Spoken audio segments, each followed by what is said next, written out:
Now what is fear?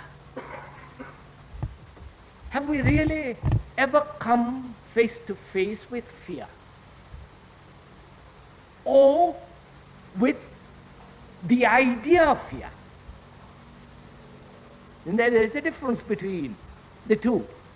The actual fact of fear and the idea about fear. The two are something entirely different. Most of us are caught in the idea about fear, the opinion about fear, the judgment, the evaluation. But we are never in contact with the actual fact of fear itself. I think this we have to understand rather widely and deeply.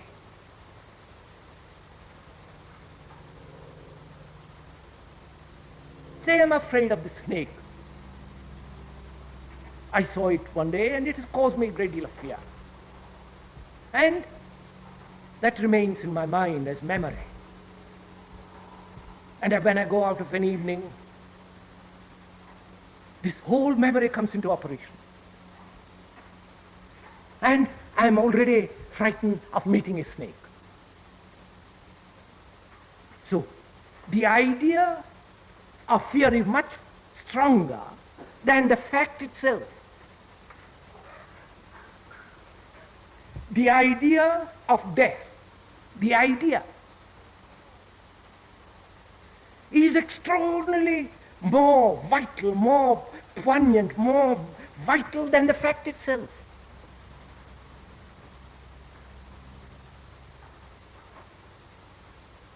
Observe it in yourself.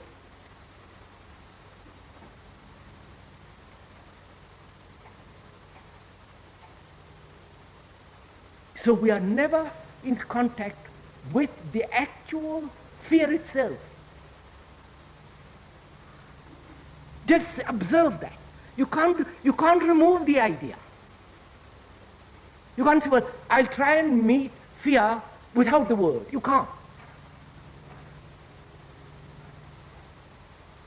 But if you understand that you are never indirectly in communion with the fact of fear, with the fact of jealousy, with the fact of death, but only with the ideation, with the memory of that, then you will see a different relationship taking place between the fact and yourself. Right? Is this fairly clear? Right? So to us, the idea is far more important than the action itself.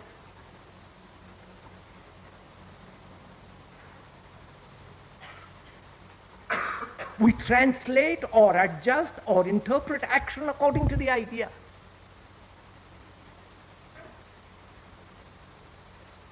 And we are never in action. We are always in action with the idea.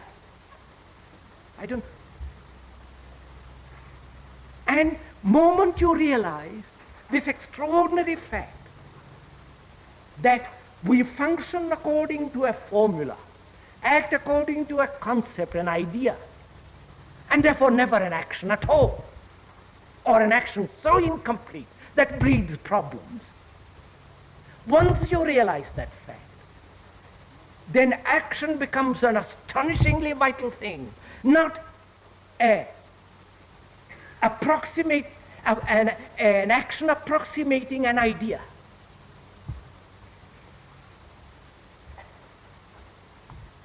Now, if that is clear,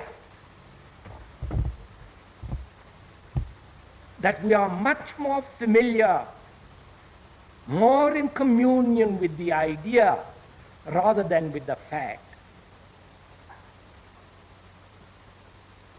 more in communion with the idea of what beauty is and not in communion with beauty or with evil, whatever it is, then you will see that if you understand it, then there is only the fact of a fear. Fear is not an abstraction, it's always in relation to something. I am afraid of death. I'm afraid of what public opinion says. I'm afraid of not being popular, not being known.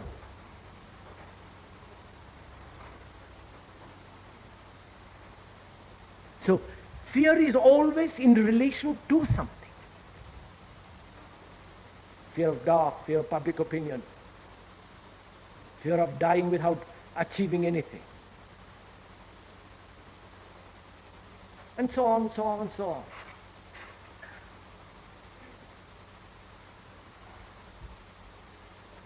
So,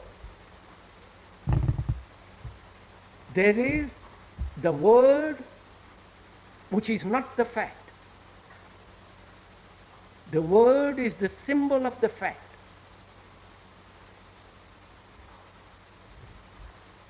And for us, the symbol is far more important than the fact. Religiously, in every way. Now, if you are aware of this, then you are confronted with the fact alone of fear arising from something in which the idea is totally absent. Right? You're following what I'm saying? I hope I'm making myself clear.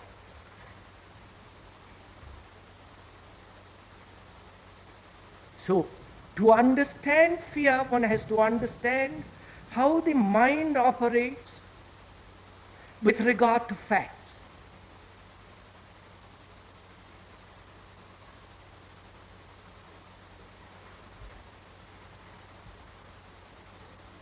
Can the mind free itself from the word, the symbol, the idea, and observe the fact? Without interpretation, without translating, without saying I must any activity towards the fact at all. If it operates with an opinion, it's merely dealing with ideas, right?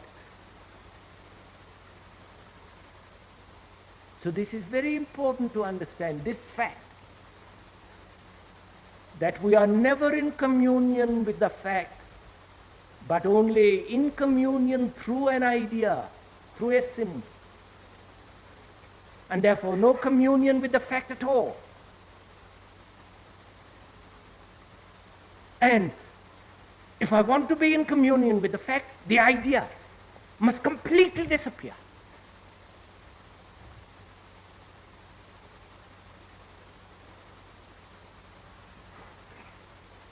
Right? Now if you proceed from there, we'll see where it leads us. Then there is the fact that I'm afraid of what somebody says.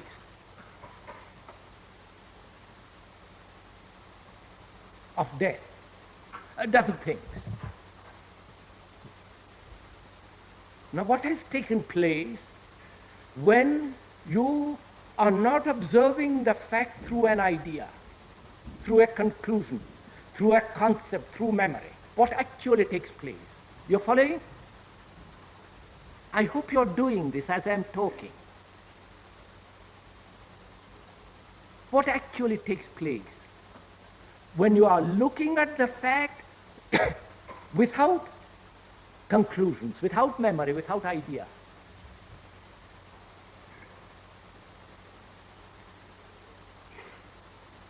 First of all, there is no division between the observer and the thing observed. You never say, then, I am afraid. I being separate from the thing. You understand? You're coming with... Am I making this clear? Because the cause of separation has been removed. You are directly in relation with the sensation which you call fear.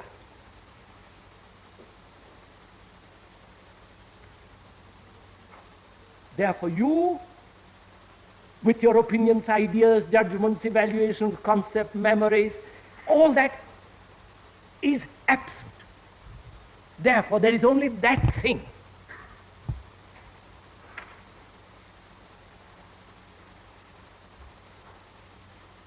This is arduous what we are doing. This isn't just a morning's entertainment. Because I feel one can leave this tent this morning and be completely, deeply free of fear altogether.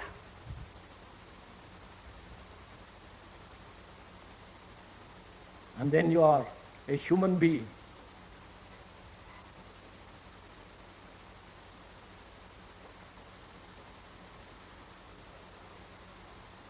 So, you are now facing the fact,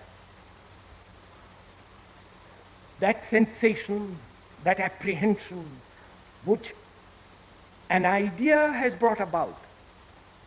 You understand? I am afraid of death. I'm taking that as an example. I'm not talking of death. I am talking about the fear of death. Death, to an ordinary living man, is an idea. It's not a fact.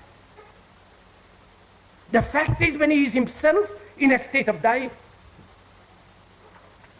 He has observed, he has seen, he has watched his mother, his wife, or the people die. And the concept, the observation, the feeling that he is also going to die, which becomes an idea, obviously, and that breeds fear.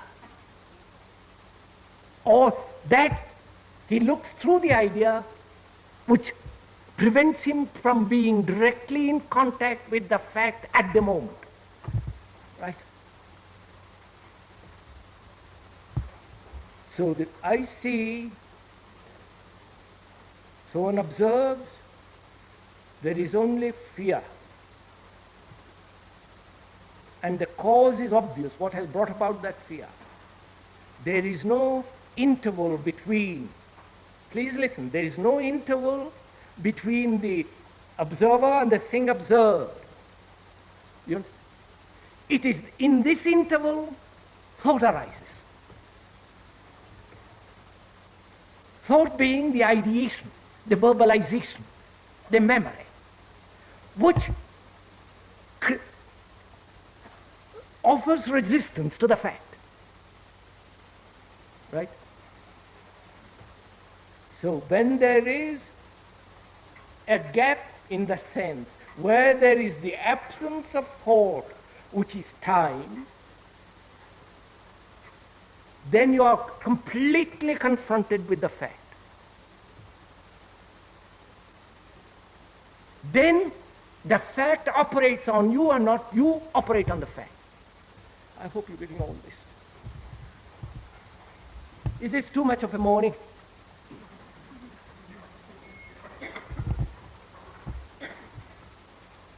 You see, for me, to live with fear of any kind is, if I may use the word, evil. That's the worst evil you can live with. Evil, you understand, I'm using that. Because that perverts all your thinking, all your life. It breeds hate.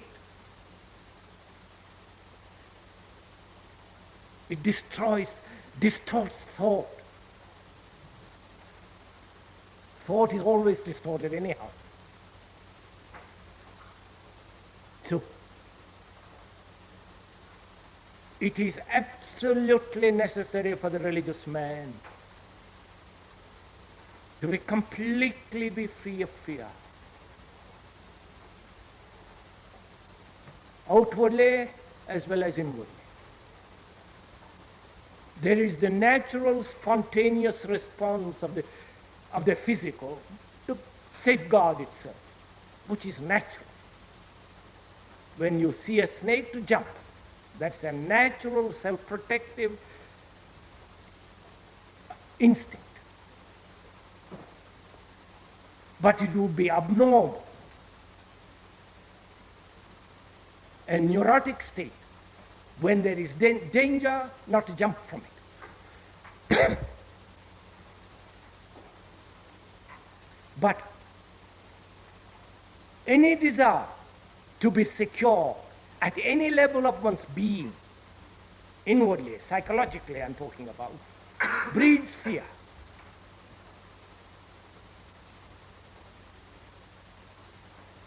So one sees all round the effect of fear. And one also observes that it is important, essential, that the mind should not be a breeding ground of fear at any time.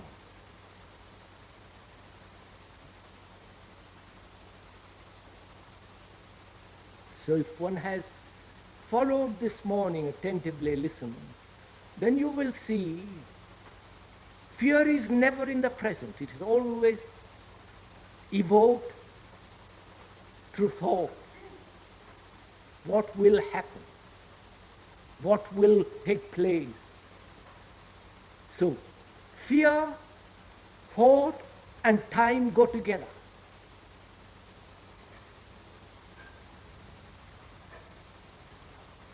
So you have to, if one is to understand and go beyond fear, there must be the understanding of thought as well as of time.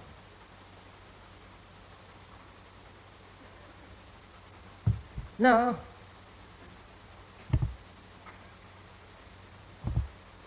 as I was pointing out, all comparative thinking must stop.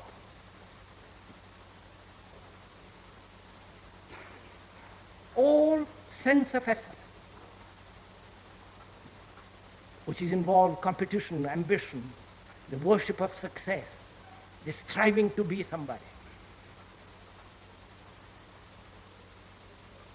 And when that is understood, there is no conflict at all. You understand? And hence the mind is not in a state of deterioration.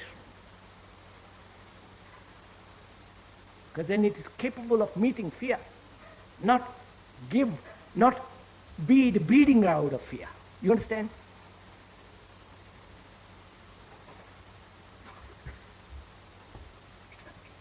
Now this state is absolutely necessary to understand what is creation.